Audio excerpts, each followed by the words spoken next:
Le souffle de l'espoir. Chapitre 1. Une reine maléfique. Il était une fois une méchante reine. Son cœur était dur comme la pierre. Comme vous le savez, les reines qui ont le cœur dur comme la pierre ne se soucient pas du bonheur des gens. Certaines veulent être la plus belle, d'autres veulent être la plus riche, ou encore la meilleure ou la plus admirée. La reine de notre histoire avait le cœur si dur et sa méchanceté était si grande qu'elle souhaitait causer le malheur des gens pour que tout le royaume reconnaisse son énorme pouvoir. Avant elle, d'autres reines avaient déjà essayé de rendre le peuple malheureux et avaient causé de beaux dégâts dans le royaume. La reine Consommation lui avait fait croire qu'il fallait posséder toujours plus de choses pour être heureux. La reine Pollution avait offert des puits de pétrole aux hommes pour qu'ils continuent à rouler avec leurs voitures et détruisent ainsi les beautés naturelles que le royaume leur offrait. La reine Virtualité avait fait croire aux gens que se parler à travers des écrans les rendait plus importants et plus aimés. La reine de notre histoire était encore plus diabolique et comptait bien exceller dans le tort qu'elle pouvait faire à l'humanité. Son rêve était de devenir la championne du malheur. Au fait, je ne vous l'ai pas encore dit, cette reine avait une couronne magique qui comportait 6 boules de cristal permettant de voir ce qu'il se passait dans le royaume. Plus le malheur du peuple augmentait, plus le pouvoir de la reine grandissait et plus sa couronne brillait. En raison de cette couronne maléfique qui brillait toujours plus fort à chaque malheur, le peuple du royaume appelait la reine Corona, qui veut dire couronne, et en avait oublié son vrai nom. Chapitre 2. De trop bonnes nouvelles. Chaque jour, Corona regardait les boules de cristal de sa couronne et espérait y voir des scènes de sombres malheurs. Mais ce matin-là, alors que le printemps commençait déjà à éclore, la première boule de cristal lui révéla un épisode à l'image de cette vie jaillissante. Une famille partageait un apéritif avec ses voisins. Les enfants jouaient et riaient, pendant que les adultes se souhaitaient la santé et dégustaient le meilleur vin du royaume. La deuxième boule de cristal montrait une petite fille, Pernelle, qui courait dans les bras de sa grand-maman pour l'embrasser chaleureusement et lui raconter sa passionnante journée d'école. La troisième boule révélait la joie de Tiléon, venant de faire la passe décisive au buteur de l'équipe de foot, qui lui permit de marquer. Au sifflement de l'arbitre annonçant la fin du match, les joueurs se regroupèrent en cercle, bras dessus, bras dessous, puis allèrent féliciter leurs adversaires d'une tape amicale. « Ça suffit, nom d'une brique !» cria Corona en grimaçant. « Je ne supporte plus cette joie magnifique. Vite que je mette en œuvre mon plan diabolique et que je sème la panique. » Alors, Corona inspira profondément, retint son souffle et expira cette formule terrifiante. « Je suis Corona. Mon souffle vous touchera et vous séparera. Ainsi, vous me craindrez et ne pourrez plus m'oublier. Arrêtez-moi si vous pouvez. » Des mots noirs, flottant dans d'épais nuages gris, sortirent de sa bouche en cette expiration de haine. Le ciel du royaume s'assombrit pour ne laisser apparaître que la lumière pailletée de la couronne aux 6 boules de cristal.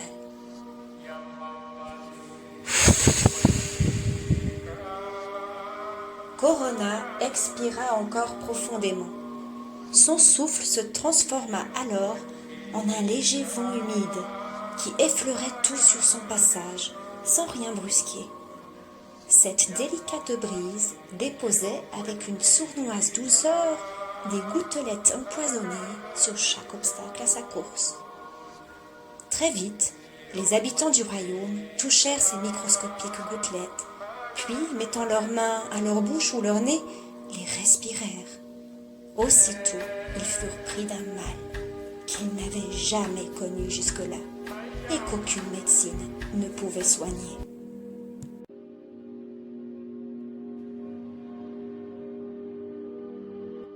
Chapitre 3. Une décision brutale.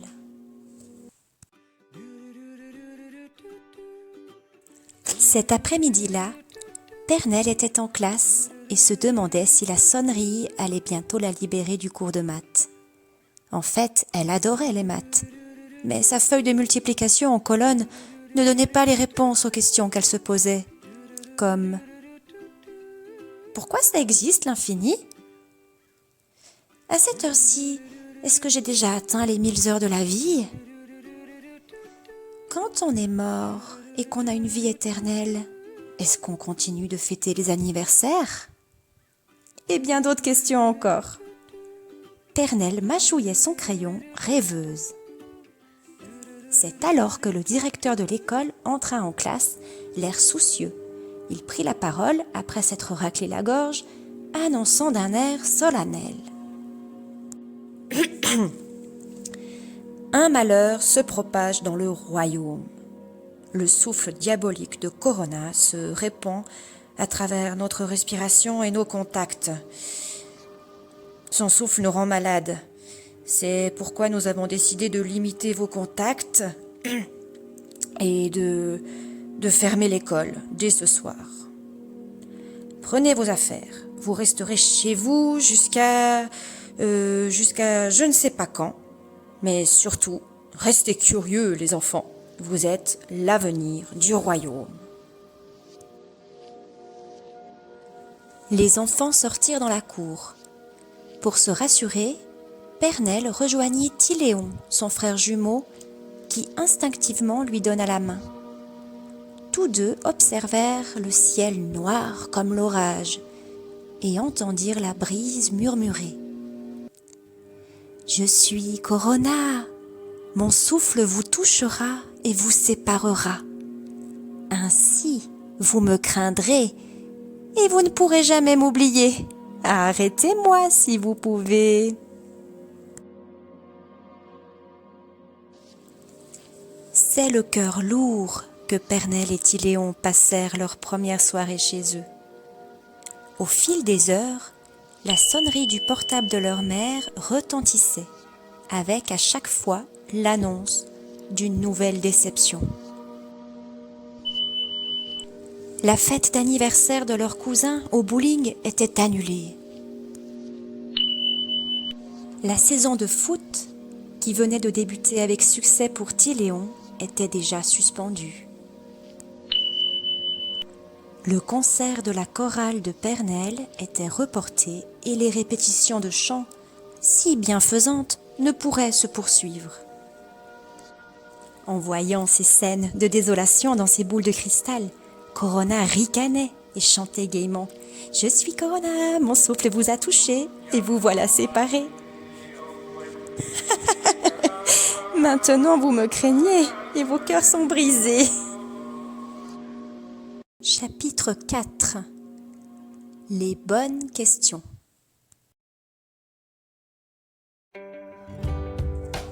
Plusieurs semaines passèrent. Au début, Pernelle et Tyléon s'étaient réjouis de ne plus avoir à aller à l'école. Mais au fil des jours et des mauvaises nouvelles, la tristesse les gagna. Leurs camarades de classe, de foot et de chorale leur manquaient, ainsi que leurs grands-parents qu'ils ne voyaient plus que par écran interposé. Mamie, demanda Pernelle, pourquoi Corona a fait ça? Je ne sais pas, petite, répondit sa grand-maman. Connaître le pourquoi des événements n'est pas important, tu sais. Ça ne sert qu'à chercher des coupables ou à donner des remords. Ah bon, mamie? S'étonna Pernelle. Mais pourtant le directeur de l'école nous a encouragés à être curieux, à chercher des réponses à nos questions. Oui, ma douce Pernelle.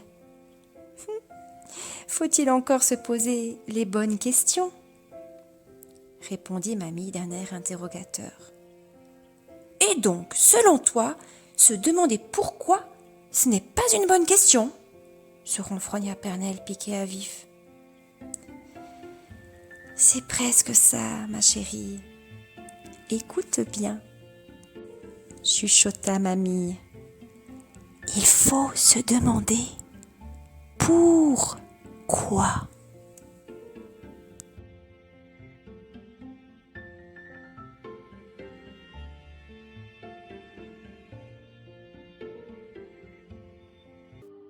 Chapitre 5. Mission réussie. Dans sa tour resplendissante de lumière, Corona jubilait.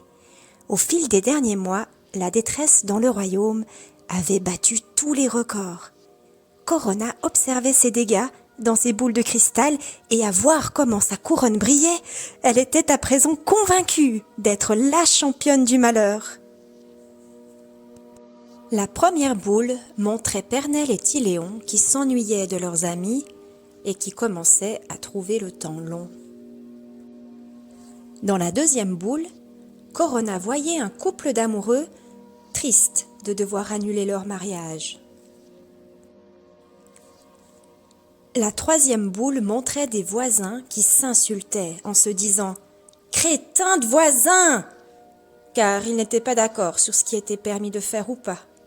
Certains pensaient qu'il fallait rester tout le temps enfermé chez soi, d'autres voulaient sortir, et chacun pensait avoir raison.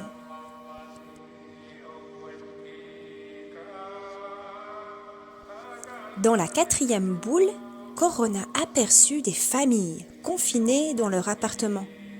Papa et maman étaient si fatigués qu'ils criaient sur leurs enfants.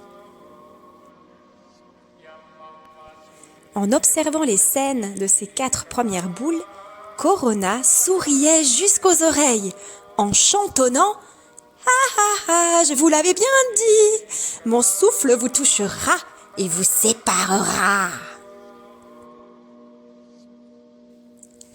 La 5e boule montrait que les patrons de petits magasins ou de petites entreprises n'avaient plus d'argent, vu que, comme les écoles, ils avaient dû fermer boutique. Certains étaient accablés par les soucis et pleuraient en silence parce que Corona les avait ruinés. La 6e boule montrait qu'il y avait tant de malades dans le royaume que les hôpitaux étaient pleins et n'arrivaient plus à soigner tout le monde. Corona pouvait voir que si les gouttelettes empoisonnées de son souffle étaient absorbées par des gens âgés ou déjà malades, ceux-ci mouraient par milliers. Les infirmières et infirmiers, médecins, ambulanciers étaient épuisés et très choqués par cette catastrophe sanitaire et humaine.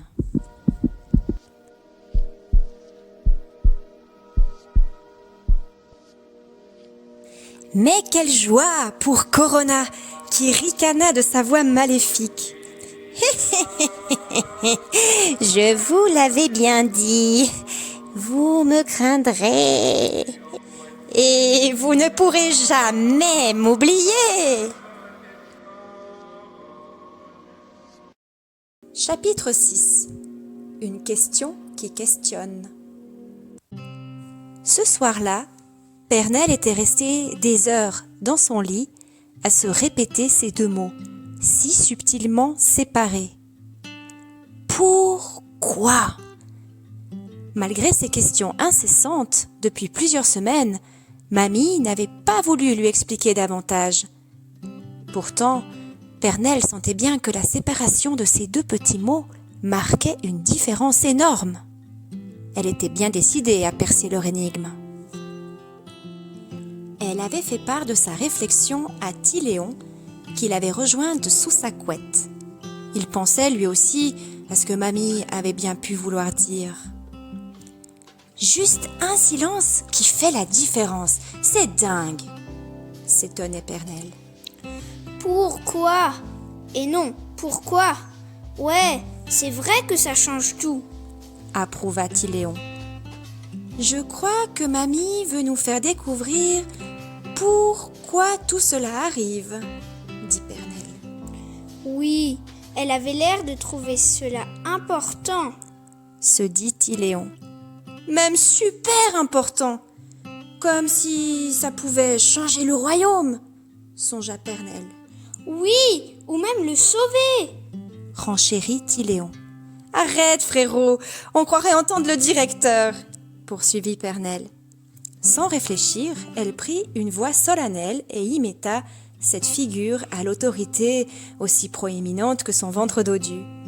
Les enfants, vous êtes l'avenir du royaume! À cet instant, Pernelle et Tyléon se regardèrent. Et si c'était vrai? Chuchotèrent-ils en chœur, comme seuls les jumeaux peuvent le faire. Et si c'était à nous de sauver le royaume? Songeurs, Pernelle et Tyléon se prirent la main, instinctivement, comme à chaque fois. Cette chaleur au creux de leurs paumes était inexplicable et leur procurait un bien-être si grand que tous deux, à cet instant, se sentaient indestructibles. Pernelle et Tyléon fermèrent les yeux et s'endormirent ainsi. Leur rêve les fit voyager dans le ventre de leur mère, où, dès leur premier jour, leur souffle et leurs petits bourgeons de main s'unissaient pour se sentir plus forts. Le lendemain matin, la réponse à l'énigme apparut comme une évidence. Pernelle et Tyléon réfléchirent à un plan d'action. C'est tout joyeux qu'ils sortirent de leur chambre, prêts à assumer leur mission et à donner au royaume son avenir.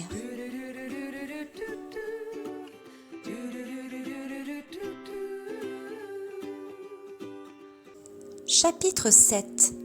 L'avenir du royaume. Comme d'habitude, Corona se leva de bon matin et s'installa dans sa salle de verre pour commencer la journée en admirant dans sa couronne ses propres méfaits. Ce jour-là, pourtant, quelque chose semblait différent. Corona s'installa sur son trône de velours noir et posa ses yeux sur sa couronne. Effectivement, quelque chose avait changé, mais Corona ne parvint pas à identifier ce que c'était. « Alors, petit peuple malheureux, que fais-tu aujourd'hui ?» s'exclama-t-elle comme chaque matin pour faire un discours rituel. « Je t'avais lancé le défi de m'arrêter si tu le pouvais, mais tu es tellement stupide que tu n'arrives même pas à te laver les mains correctement, à rester chez toi quelques semaines ou à trouver suffisamment de masques pour te protéger.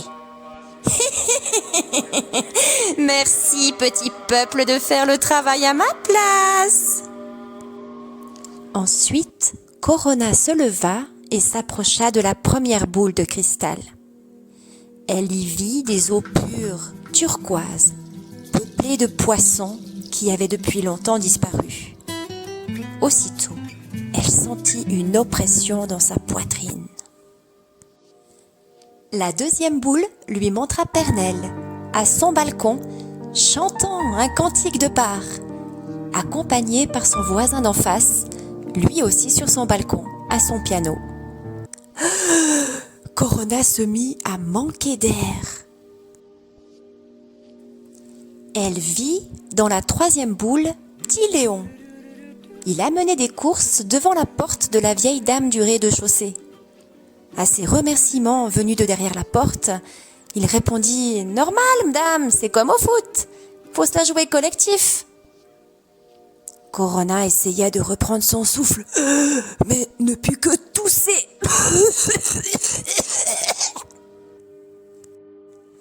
La 4e boule de cristal était teintée de 1000 couleurs. Corona y distingua des milliers de drapeaux du royaume décorés par les enfants, sur lesquels était écrit « Tout ira bien ». Corona se mit à suffoquer. La 5e boule était toute bleue. Elle représentait le ciel du royaume, qui n'avait plus été si resplendissant depuis des dizaines d'années. Corona comprit alors que la petite différence qu'elle n'arrivait pas à identifier en entrant dans sa pièce de verre était la différence de lumière, qui ne provenait plus de sa couronne, mais du royaume tout entier, et plus précisément du cœur de ses habitants. À cette vision, Corona eut le souffle coupé et tomba raide morte. Au fil des semaines suivantes, il y eut de moins en moins de malades. Comme beaucoup de monde avait attrapé la maladie de Corona et avait réussi à guérir, le poison des gouttelettes ne pouvait plus agir. Petit à petit, un nouveau souffle remplaça la brise de Corona.